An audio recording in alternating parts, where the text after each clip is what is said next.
Everyone, তোমাদেরকে আমি আজকে দারুণ একটা চিকেনের রেসিপি দেখাবো। প্রথমে এটা রান্না করার জন্য অনেকটা পরিমাণে চিকেন নিয়ে নিতে হবে। আমি এখানে 400 গ্রামের মতো চিকেন নিয়েছি। এরপর চিকেনটাকে ভালোভাবে ধুয়ে কিন্তু পরিষ্কার করে নিতে হবে। গরম হলে এখানে সর্ষের তেল দিয়ে একটু দারচিনি আর এলাচ দিয়ে আমি দিয়েছি অনেকটা পরিমাণে পেঁয়াজ। এখানে আমি 200 গ্রামের মতো পেঁয়াজ ইউজ করেছি। পেঁয়াজটা ভাজা হয়ে গেলে তারপরে দিয়ে দিচ্ছি একটা পেস্ট। এই পেস্টটাতে আছে আদা, জিরে, রসুন আর কিছু পরিমাণে শুকনো লঙ্কা। ঝালটা তোমাদের নিজেদের স্বাদ মতো দেবে।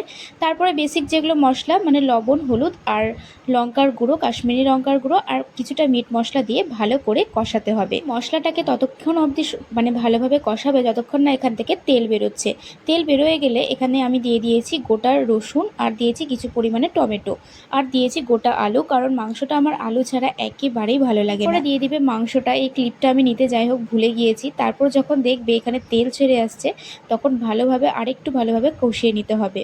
এই রান্নাটাই কিন্তু একেবারেই জল ইউজ করবে না, সম্পূর্ণ এই মাংস থেকে যে তেলটা ছাড়বে সেটা দিয়ে রান্নাটা হবে। তো দেখো আমাদের টেস্টি চিকেন কষা একদম রেডি। আমি খেয়ে দেখিয়েছিলাম, ভীষণ ভালো টেস্ট হয়েছিল।